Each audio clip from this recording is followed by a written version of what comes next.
نمایش بهتر از دوست ادامه‌گری برنامه امروزه تلویزیون بهارستان است و چون همیشگی این نمایش برای نفرانی است که کتاب دوستان، کتاب خوانن و مطالعه اثرهای گوناگون بدیعی را میپسندند.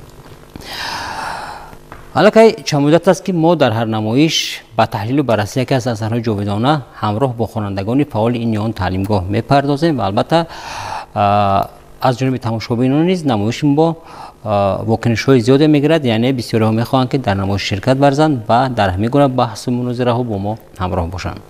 امروز یک گروه خوانندگان فعال مؤسسه تعلیمی رقمی 48 شهر دوشنبه مهمان ما هستند و باید که اینها الکی چندی مرتبه است که در همین نمایش شرکت می‌ورزند و باور داریم که امروز هم الکی با تحلیل و بررسی خود اثری که امروز پیشنهاد می‌کنیم باور داریم که فعالانه شرکت می‌ورزند و البته اندیشه‌های خود را بیان می‌کنند. بینندگان خوب می‌دانند که ما چند است که با تحلیل و بررسی اثر بی‌زوال یادداشت استاد عینی پرداختیم و تا امروز ما الکی 3 قسمتی آن را همراه با خوانندگان گوناگون حل و فصل کردیم، تحلیل و بررسی کردیم و قیمت ادبی اثر را برای خوانندگان و برای تماشاگران بازگو نیز نمودیم. امروز ما به قسمت نهایی به قسمت 4 یادداشت‌ها رو می‌آوریم و می‌بینیم که در این قسمت استاد عینی با کدام صحنه‌های تاریخی رو آوردن، با کدام شخصیت‌ها رو آوردن و کدام واقعه‌ها را برای خوانندگان بازگو کردند. واقعا این قسمت نیز خیلی جالب است و ما باور دارم که شاید اکثر خوانندگان این را خوانده باشند، ولی چه حکمت است در این قسمت 4 اکنون ما این را همراه با خوانندگان در استودیو بوده و همراه با عزیز مدیر بخش ادبیات کودکانه اتفاق نویسندگان تاجیکستان میبینیم و باید که نمایش ما در همکاری با اتفاق نویسندگان تاجیکستان صورت میگیرد.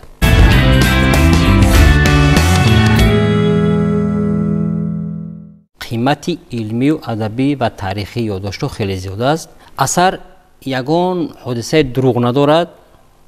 اثر پر به واقعه‌های شده، یعنی به واقع تاریخی بخشیده شده است و شخصیت‌هایی که در اثر هستند قهرمانی اثر همه نفران واقعی، همه نفرانی هستند که استاد عینی با چشم خود دیدن، با آنها هم صحبت شدند و با آنها سری کار داشتند. ما به واسطه به قسمت 4 میگذاریم و ما باور دارم که شما خیلی خوب هم خوندید. قسمت 4 از چی آغاز می‌یابد و به چی جمع بست می‌شود؟ سوال نخستینی ما. مرحبا. قسمت 4 یادداشت‌های استاد عینی از 44 حکایت عبارت بوده از فصل مدرسه حاجی زاهد آغاز گردیده با فصل سیاحتی مخدومان ساخته به اتمام میرسد. چی خاطرات جالب به شما ماند هنگام خواندن این قسمت 4؟ شاید کدام یگان شخصیت، شاید یگان حکایت، شاید یگان سرگذشت عجایب استاد عینی در یاد شما ماند؟ چی در یاد شما ماند؟ در یاد من حکایه زندگانی و مسئولیت استاد عینی در مدرسه حاجی زاهد مانده است که از همه جای شوق‌آورش این گم شدن میرزا عبدالواحد میباشد و پیدا کردن او از طرف استاد عینی. یعنی میرزا عبدالواحد منظم. بله. چی خیلی روزگار داشت در این مدرسه؟ نظر به دیگر مدرسه ها روزگار استاد عینی بهتر بود یا بدتر بود؟ چگونه بود؟ حجرهش چگونه بود؟ در این مدرسه روزگار استاد صدرالدین عینی بهتر بود، چون که با او عبدالخلیل مخدوم با او خوراکش را تامین میکرد و او از طرف علمی در آنجا خیلی خوبتر میخوند و از دیگر خوانندگان برتری زیاد داشت. و حتی بینید میگوید که من قریب هر روز در همین حجره در همین مدرسه آش پلاو میخوردم. میگوید قریب هر روز. پلاو یکی از طعام‌های پسندیده و رسمی مدرسه های بخارا بود. عموما مردم بخارا بود. هر روز در مدرسه ده ها طالب علم با پختن پلاو مشغول بود. حتی استاد عینی هم اصلا که خیلی زیاد پلاو پخته بودند در بعضی جای‌ها یادداشت‌هایشان قید کردن که ما مسابقه می‌کردیم، حتی با منظم ما بحث می‌کردیم که کی بهتر پلاو می‌پزد. در یک دو یادداشت خود خالمراد شریپوف نوشتند که ما برای استاد عینی وارد در قطاره در پویزد پلاو پختیم. صبح روزشان نزدیک بود و بسیار خواطر شدیم که با استاد آیا این پلاوی ما پسند می‌آید یا نه. و عجیب این که وقتی ما با راهبلد یک راهبلدی همون وگان خانه گفتیم که استاد عینی در اینجا حضور دارند و ما میخوایم در روز تولدشان پلاو پزیم و گفت که من میپزم. بعد ما 2-3 نفر شدیم پلاو پختیم و وقتی از این در ایستگاه قرار میگرفت و از این واگنخانه برآمده به واگنخانه استاد عینی آمدن در کار شد. بناخواست قطار پیش میرود و خالمراد شریفوف با دیگی که برای استاد عینی پلو آورده بودند در زینه قطار پویزد همتون میمونند و یک جا رو میقپند، با یک دست دیگر دیگ قپیدند و پویزد رفته ایستاده است و شمال خنک ماهی اپریل و بیابان قزاقستان. گفتند که تقریبا 20-30 کیلومتر رفتم، یخ کردم و چون پویزد ایستاد و من پیاده شدم با یک عذاب خنک در خنکی لرزیده پلوی خنک رو به واگنخانه در آوردیم و باز گرم کردیم و خوردم. استاد عینی خیلی خوشنود شدن. البته این یک حادثه بود که با پلوپزی در مدرسه های بخارا به خاطر من آمد از نقل شما بگم. و پس معلوم شد که استاد پلو رو خیلی دوست می داشتن و خودشان پلو خوب می پختن. باز در یادی که کدام واقعه مرمت؟ در یاد من خبری وفات احمد دانش سخت نقش بسته.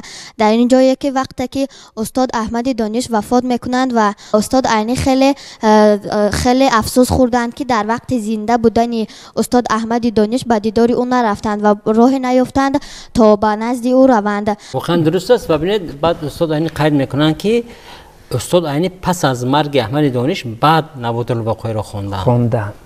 یعنی بعد با میگن که افسوس میکنن که من بعد آگاه شدم از این اثر.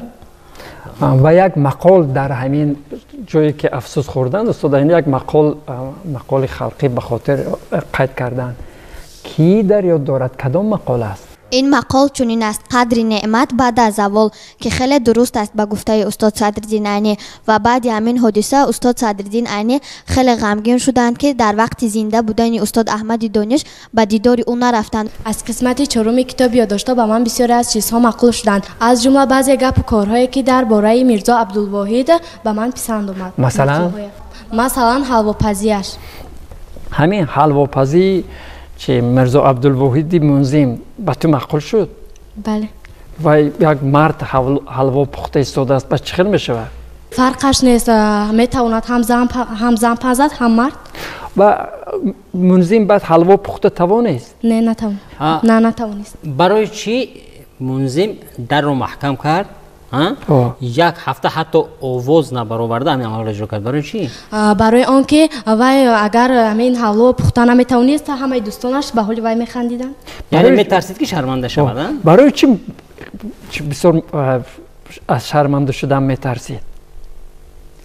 همین حلوا پخته یا از آتش برآمدن یا نبرآمدن همین قدر فاجعه بزرگ است، همین یک فلاکتی بزرگ است. وقتی که نمیتوانی میگویی که من نمیتوانم یا نتوانستم، وقتی که میگویی که توانستم مرحمت خورید. گپ در سر چی؟ برای چی منظم بیچاره ترسید که شرمنده نشود؟ در آن جایی که مردم جاهل هستند کار خوب را به شرمندگی میکشند. وقتی که در مکتب طلبی بیسواد بسیار است، همین یک کس یک کاری خوب میکند همه مسخره میکنند. شما اعتبار دید اگر در صنف شما بچه های بیسواد زیاد باشند، اگر شما حتی بهای 5 گرید به شما سخت میرسند، مسخره میکنند. همین جهالت بدیش در همین است که شما کاری خوب رو هم میگیرید میبرید به کاری به شرمندگی و به مسخره میکشید.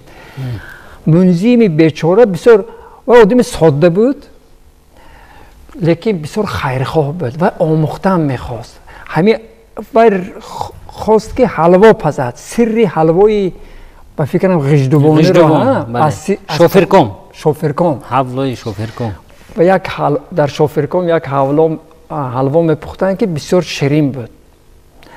همین استاها به یگان کسی دیگر نمیگفتن، پنهان میداشتن. بعد منظم گفت که من خودم آگاه میشم.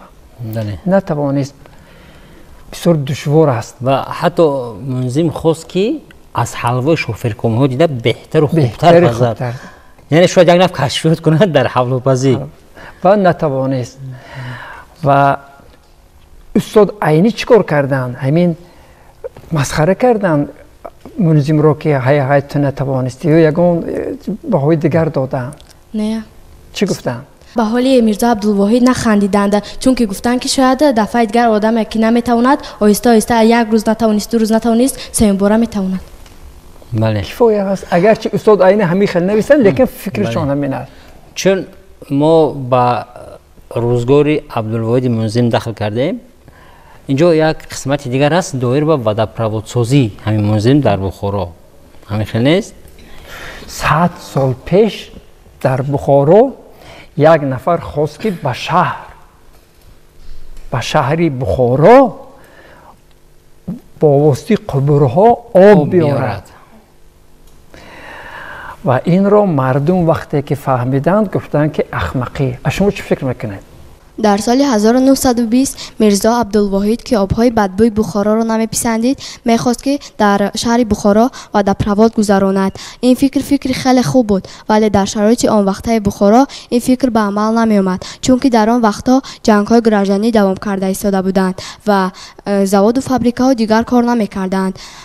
میرزا عبدالواحد همه این را میدانست، اما از فکرش نگشت. او گفت اگر تربه‌های جویانی یا سمنتی نباشند به من هیچ ضرری نمیرسانند. من از قبرهای سفالین استفاده میبرم که ساختن وی در بخارا خیلی آسان است و این به من فایده میرساند. همین کار منظم به تو معقول است؟ پسند آمد؟ بله.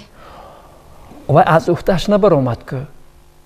اگر او از عهده‌اش نبرآمد ولی غیرتش، همتش سزاوار تحسین است.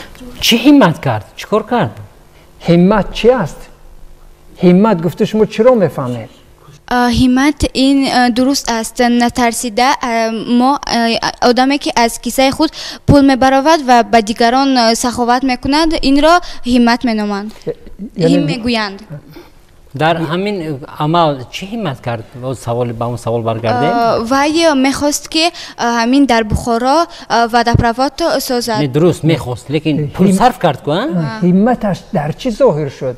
منظم 3000 پول طلا صرف کرد تا 3 کیلومتر قبور سفالین سازد و او میتوانست و میخواست که باز قرض گیرد و باز کار خود را ادامه دهد. درست است. همین همت است، همین جرأت است. این قدر پول از کسی خودش وقتی که مردم وقت پول نداشتن صرف کرد، خودش هم چندان پولدار نبود. برای همین همت منظم رو استاد عینی مخصوص قید کردن. استاد عینی نخندیدن. استاد عینی هم میدانستن که این کار آسان است، منظم از عهده‌اش نمیبراید، لیکن گفتن که آفرین به منظم که اینقدر غیرت و همت که آبادی خواست و خواست که بخارا مردم از بیماری ها خلاص شوند، بخارا آباد شود. و حتی مهندس گفت، مهندس یافت و با مهندس بحث هم میکرد. بحث کرد. بله. البته این کار این رو بودن نفرانی هم در بخارا که این کار یک دیوانگی میحسابیدن این کاری منظم و رو. کم نبودن. بله. اکثریت وقتی فهمیدن که 3000 پول طلای خودش را منظم برای منفعت خلق برای خلق صرف کرده است خندیدم. همین مردم جاهل که بود همون وقت مردم جاهل زیادتر بودن. در میان مردم جاهل یگان برنامه یگان نقشه را عملی کردن بسیار دشوار است. کدام یک شاعر گفته است که زندگانی در میان مردم رسوا غلط، مردم جاهل. چند سال پیش میگفتن که در کوچه های دوشنبه ما نمیتوانیم که چه کوچه های دوشنبه رو گلزار کنیم، یا یگان کس گفته نمیتوانست که در همین باغها درختان شنانیم و وای رسانیم که حتی در وقت تنگی تیر ما هم گل میکنن، میشکفن. میگفتن که میشکنن. اشد که بله. برای من یک نفر در کار که همین یگان کار خوب را سر کند، گوید که ای برادران خیزید همین کار را میکنیم. اگر که همین از عهده همین کار نبرایند مردم جاهل است. اگر که برآمدن معلوم میشد که مردم همون محل، مردم همون شهر از جهالت رها یافته بودند.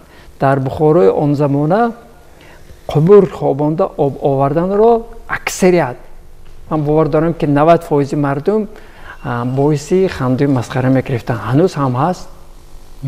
من شاهد هستم که در بعضی دهه‌ها بعضی جوانان یا مردان عالی همت میخوان که یک مکتب سازن یا یک قبور خوابانده آب بیارن. بعضی ها چی میکنن؟ میخندن، میگن که پولش رو بیهوده صرف میکنن و آدم باز هم میکند، همین کار رو دوام میتید و امروز همین چی در تاجیکستان به حکمی آن بله. ما باز با یادداشت ها برمیگردیم.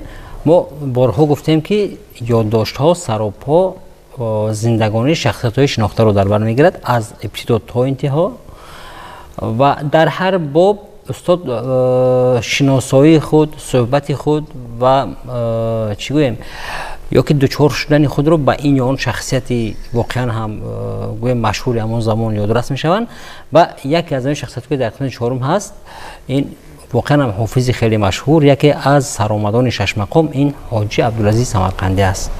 چگونه استاد شناس شدند؟ اون که چه شناختن این نفر را استاد عینی چه در کجا اول روبرو شدند کی میگه؟ در بخارا یک بای توی دارد که همه تمامی آدمانی بخارا رو دعوت میکند و اونجا میروند و در آنجا عبدالعزیز خان سمرقندی را از تیرزه میبینند. چند نفر جوان بودند ولی نمیشناختند. بین آنها چگونه بحث شد؟ بین همون نفرانی که میخواستن که بینن در آنجا مهمانان بودند و یکی از رفیقان گفت که همون مردی که بسیار بایحبت و لباسهای زیبا دارد همان عبدالعزیز خان باشد، ولی عینی گفت که نه نباید او باشد. همین لحظه یک حکایت رو به یاد می‌آورد از بدایع الوقایع از روزگاری عبدالرحمن جامی و قاضی‌زاده. همون کدام حالت است این حالت و این همین بدایع الوقایع هم در تهیه استاد عینی به نشر رسیده بود. قاضی‌زاده سیستانی هیچگاه عبدالرحمن جامی را ندیده بود و تصور میکرد که وی با لباس‌های زیبای و سلای کلان میگردد، ولی وقتی که وی میرود میبیند عبدالرحمن جامی را گمان میکند که وی یگان آشپز او است و او را پسند هم نمیکند و از عبدالرحمن جامی میپرسد که حاجی عبدالرحمن جامی در کجا است.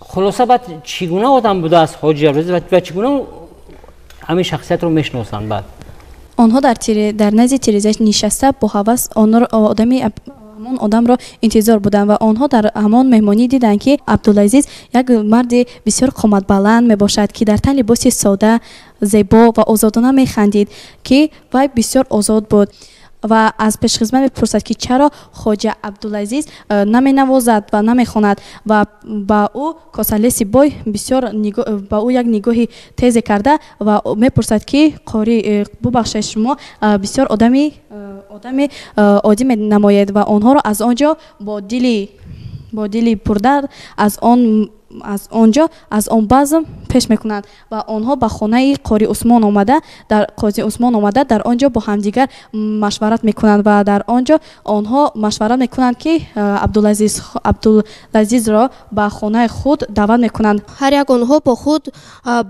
وعده دادند که هر یک آنها با خود چیزی رو میارند و نهایت یک بگاه اشرف جانی صندوق ساز باشد حاجی عبدالعزیز را به ضیافت دعوت کرد، ولی ضیافت آنها تنها یک آش و در روی دسترخوانشان آش و قند داشتند، ولی آنها ضیافت آنها با یک ضیافت جمشیدی گذشت با ساز و نوا و سخنهای نرم و گرم خود ضیافت را به انجام رساند. ضیافت خود را تشکیل نموده. خیلی دسترخوانشان بسیار خاکسارانه بود. که 4 دانه قند و یک طبق آشو پلاو بود و بعد یک دو چونیک چای. خیلی با این دسترخوان بزم جمشیدی می شود. شما میفهمید بزم جمشیدی چه معنی دارد؟ بزمی که پادشاه اینقدر دانشمندا اشتراک میکنن، این خیلی ساز سرود شیرخوانی اینقدر حکمت در آنجا فراوان گفته می شود. همین 4 نفر شدن یک دسترخوان خاکسارانه بعد خیلی بزم جمشیدی شد.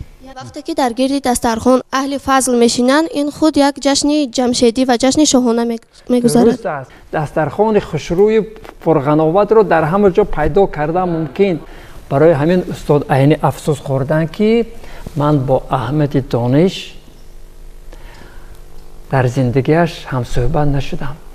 حالی وقتی شما هم به وای میرسید یک نفر آدمان پیر نزدیک شناسا از عالم میروند، بابای بیبی ها یا یک همسایه خوب یا یک چه حافظ خوب، یک دانشمند خوب، یک مرد خوب تاجیکستان که در همسایگی شما در نزدیکی شما زندگی میکرد، یک آموزگاری بسیار پسندیدی شما از عالم میرود، شما مثل استاد عینی افسوس میخورید که چرا با همین آدم من بسیار ننشستم.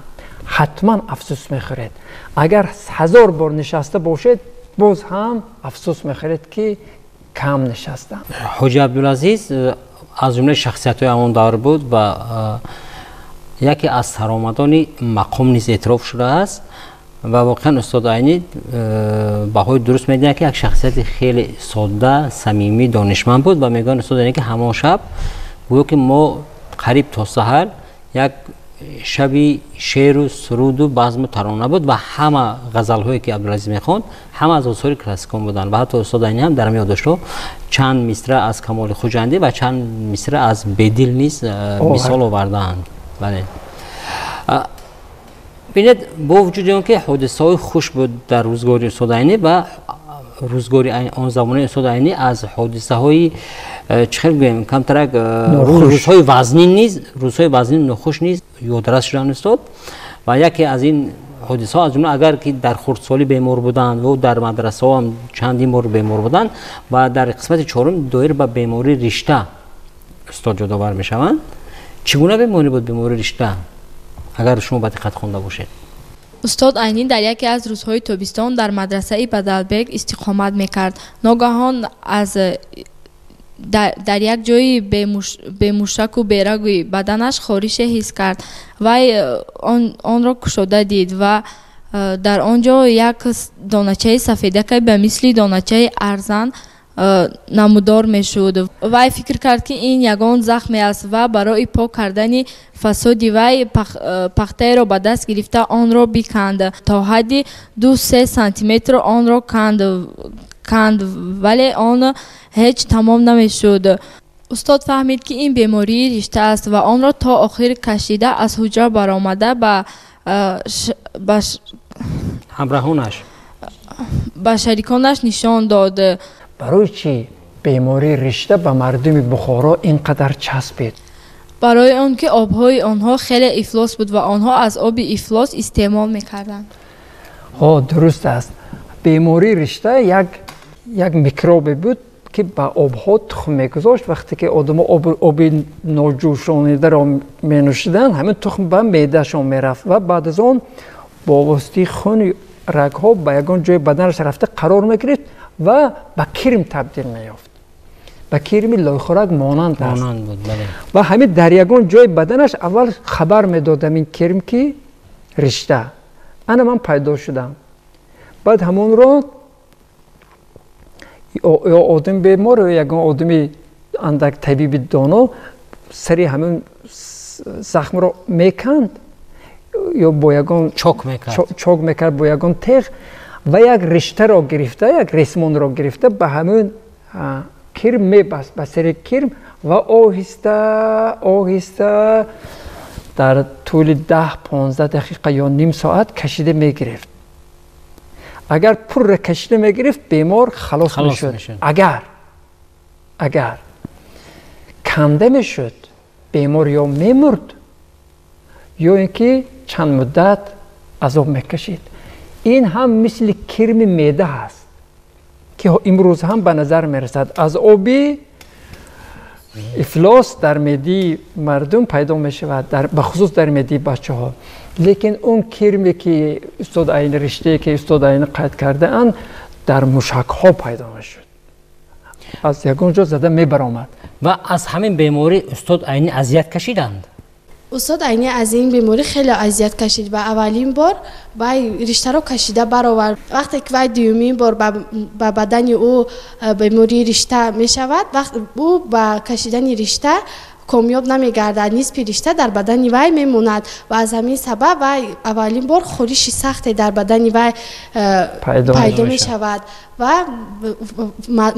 موزین مدرسه و موزین مدرسه و مولا روزی این را فهمیده به نزد استاد صدرالدین عینی می آیند و به او کمک میکنند. امید جان در یادداشت‌های استاد عینی نام آدمان خیلی زیاد فراوان چه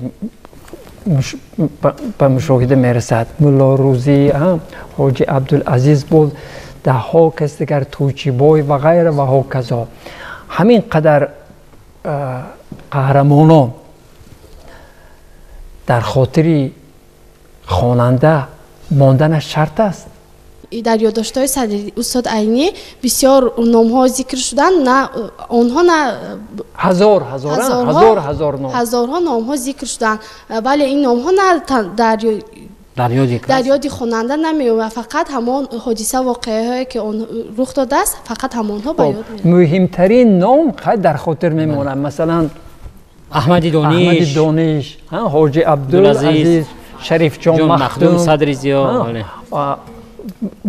و حیرت، شاهین، منظیم، اینا در خاطر میمونه و بسیار دیگر.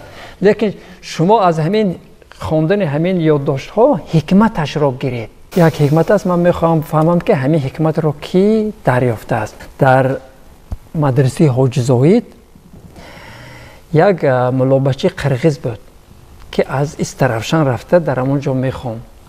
از قرغیزهای بیابانی دشتی خیلی کم با علم دانش در اون زمان مشغول میشدن. همین ملابچه خودش اقرار شده است که من از طایفه یگان قرغیزان هستم که به بخارا آمده تحصیل علم میکنم. و همین ملابچه تویچیبای نام داشت. ملا تویچیبای و به استاد عینی چندان معقول نبود، برای اون که بسیار بدگپ بود، همیشه قواق گرفته میگشت، بدخشم بود. بغیر از این وقت صحبت میکردی با سوال جواب به صحبت هم چندان آدمی موافق نبود، برای خوش صحبت نبود. استاد عینی با آدمی که با اون کس معقول نیست چه خیلی مناسبت میکنند. در یاد دارید از قسم 4 یادداشت‌ها؟ در مدرسه حاجی زاهد پس از شب دیگر در آمدن ممکن نبود و ملا تویچیبای باشد و استاد صدرالدین عینی مراجعت میکند که من شبانه در یک خانه درس میخونم و من از اونجا چخیل به مدرسه برگردم، چون که درهای مدرسه قفل است و استاد صدرالدین عینی میگوید که از مدرسه همسایه بابا می آنجا به مدرسه ما شبانه درو. یک ملابچه حصاری را راضی میکنن که همین ملابچه قرغیز تویچیبای وقتی شبانه برمیگردد به خوابگاهش، به خانه او درآید و از تریزی او به بام برآید و از بام به صحن مدرسه خودش درآمده به خانهش درآمده شب خواب کند. ببینید استاد عینی همین ملابچه را تویچیبای را خوش نداشتن، معقول نمیکردن. لیکن ببینید وقتی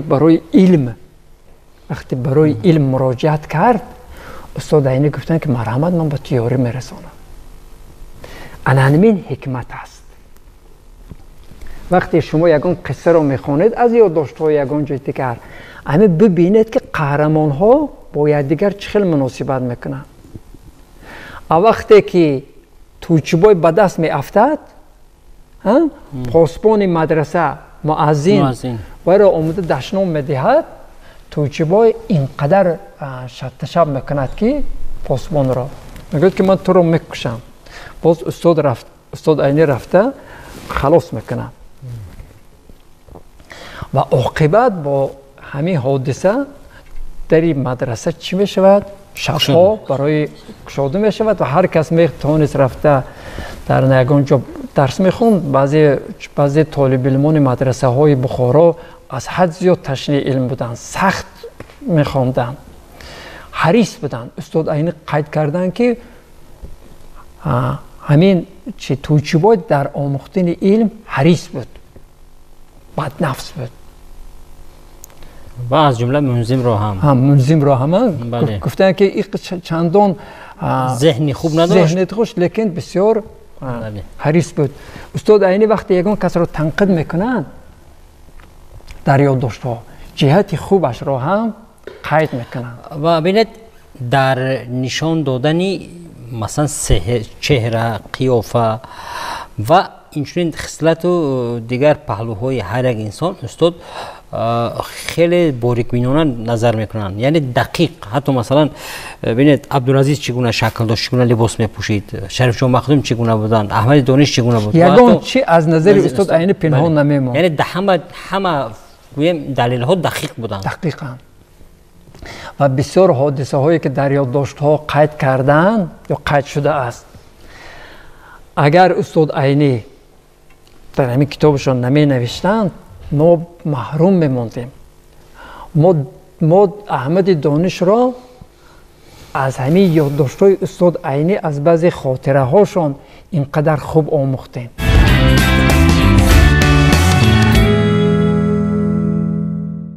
در حقیقت ببینید ما علاقه توسط نمایش ما هر 4 قسمتی باب یادداشت ها رو تحلیل کردیم، بررسی کردیم، حکمت گرفتیم.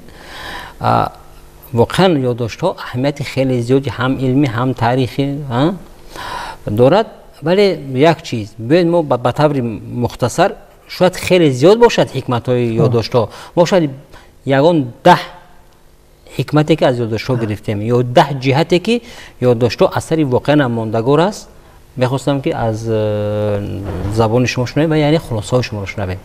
یعنی اگر یگان کس به شما سوال دهد که همه خواندن یادداشت ها شرط است، ضرور است، و شما میگویید که ها من 10 سبب را میدانم که حتما باید یادداشت ها را خوانیم، یکم، دوم، سوم. маълумоти устод Садриддин Айнӣ дар бораи донишмандону суханварон ҷолиб ва пурмуҳтаво буда бо далелҳои гуногун асоснок гардидааст. Масалан, дар бораи Абдулмаҷиди Зуфунун чунин омадааст: дар медраса яке аз шогирдони Аҳмади Дониш буда дар шеър ва адабиёт ва фанҳои расмии мадрасаи Бухоро низ маҳорат доштааст ва ҳамзабононаш ба ӯ Зуфунун лақаб дода буданд, ки маънояш соҳиби علم‌ها گفتن است.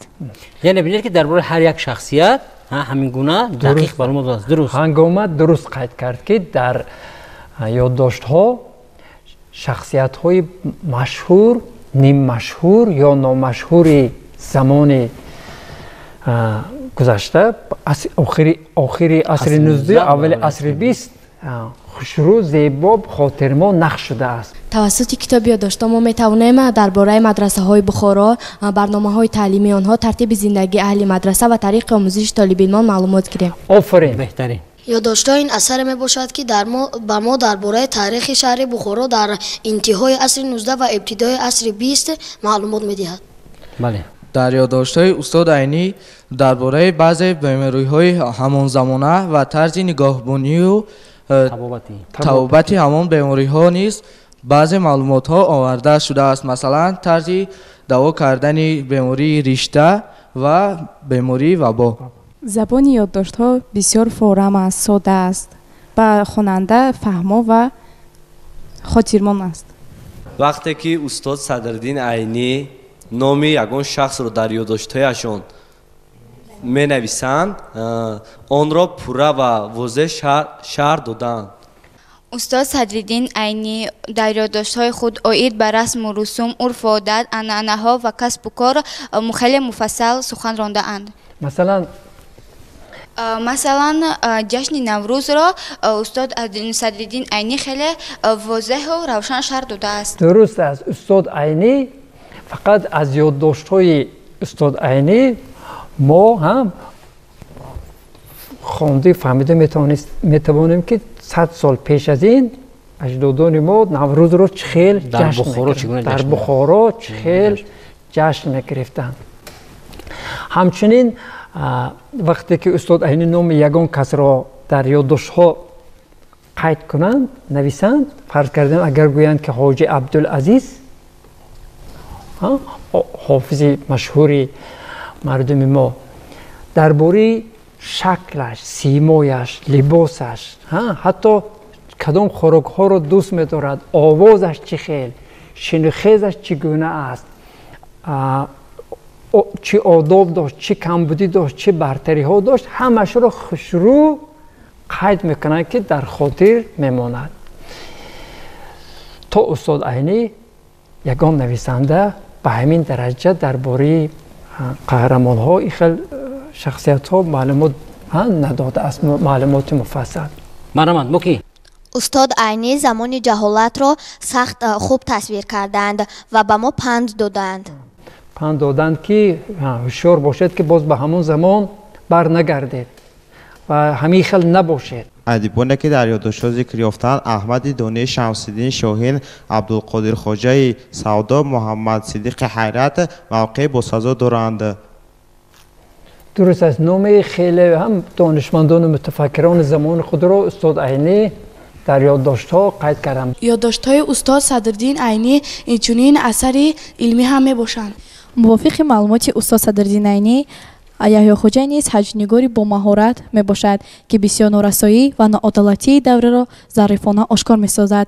ҳикояҳои ҳаҷвии ӯ дар бораи қори Саме, қозӣ Бадриддин ва тоҷири сарватманди Бухоро Ҷурабек Арабов ҳунармандона ба қалам оварда шуда дорои оҳанги пурқуввати иҷтимоӣ мебошад.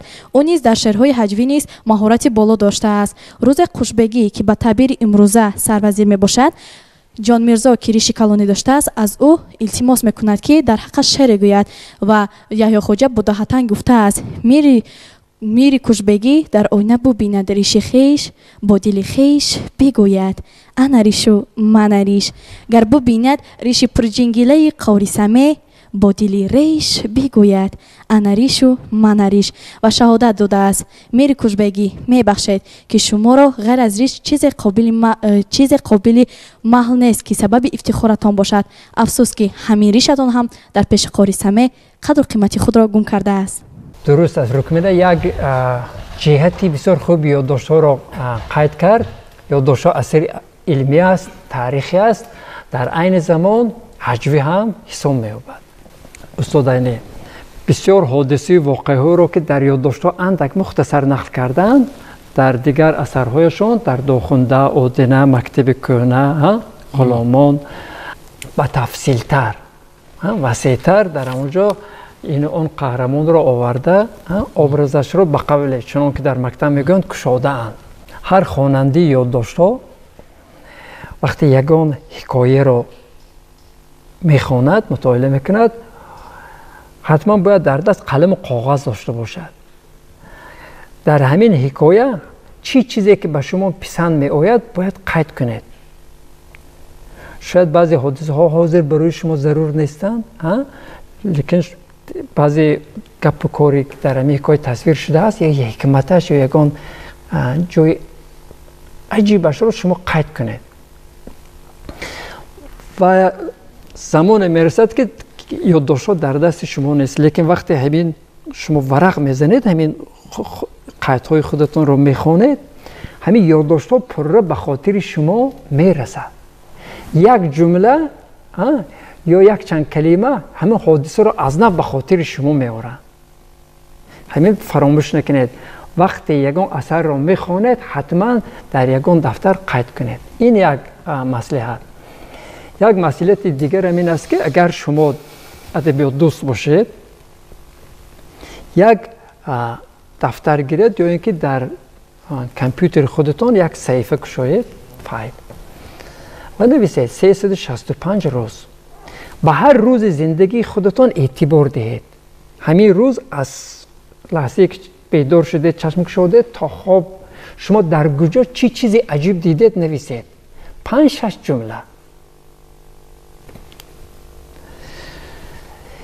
من یک دفتر خاطری یک نفر رو خوندم، خیلی نوشته است: 1 ینور چرا در روز تولدم من احساس نمیکنم که 1 سال کلان شدم، لیکن در روز سال نو 1 ینور آدم حس میکند که 1 سال بزرگتر شد.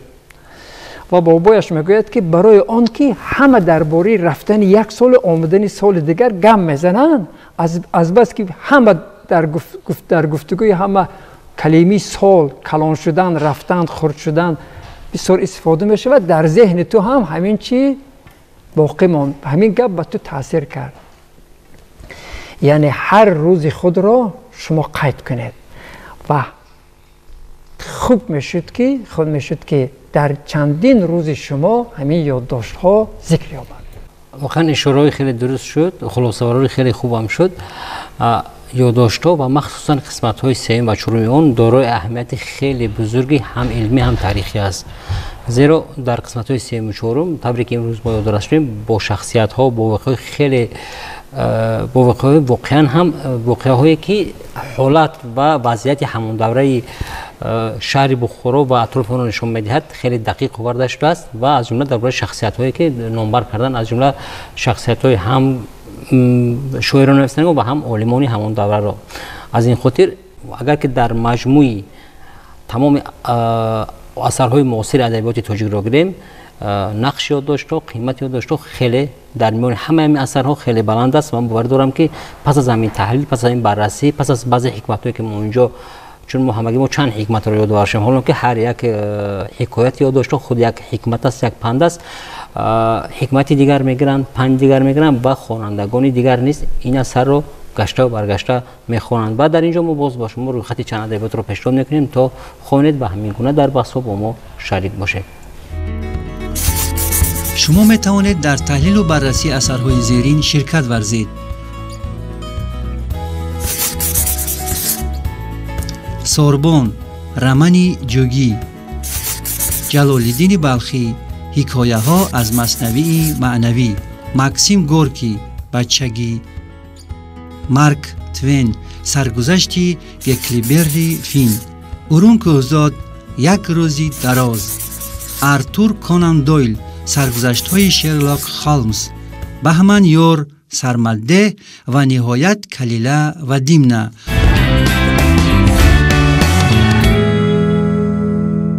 ما در محفل امروزه دایر به قیمت ادبی و علمی یادداشت‌ها خیلی سخن گفتیم و باور دارم که انمی خلاصه‌های ما شما رو با اون وادار بکنید که این اثر رو گشته و برگشته خوانید و همین گونه ما در هر نمایش به شما اثرهای جاودانه رو پیشنهاد می‌کنیم. این شماره نوبتی بهتر از دوست بود. تا بازدید.